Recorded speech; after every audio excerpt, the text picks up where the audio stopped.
আরও একবার এশিয়ান শ্রেষ্ঠত্বের আসর এশিয়া কাপের আয়োজক হচ্ছে বাংলাদেশ। তবে আসন্ন আসরে নয়, 2027 সালে বাংলাদেশে অনুষ্ঠিত হবে এসিসির এই আসর। 2016 সালের পর আর কখনোই এশিয়া কাপের আয়োজক হয়নি বাংলাদেশ। 11 বছর পর 2027 সালেই আবার এই মহাদেশীয় ইভেন্টের আয়োজনে বিসিবির উপর আস্থা রাখতে চায় এশিয়ান ক্রিকেট কাউন্সিল।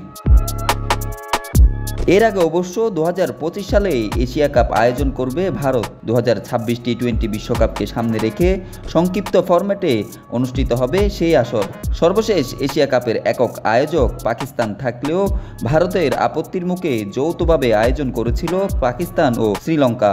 তবে 2027-এ বাংলাদেশের মাটিতে এশিয়া কাপ হবে ওয়ানডে ফরম্যাটে, কারণ একই বছর ওয়ানডে বিশ্বকাপের আসর বসবে দক্ষিণ আফ্রিকা, জিম্বাবুয়ে ও নামিবিয়ার মাটিতে।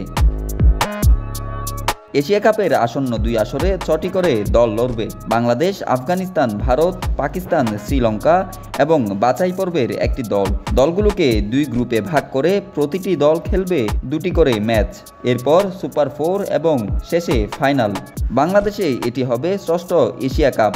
এর আগে 1988, 2000, 2012, 2014 ও 2016 সালে এশিয়া কাপ আয়োজন করেছিল বাংলাদেশ। 2012 এবং 2016 সালের ফাইনালে খেলেছিল বাংলাদেশ, কিন্তু পাকিস্তান ও ভারতের কাছে পরাজিত হয়েছিল।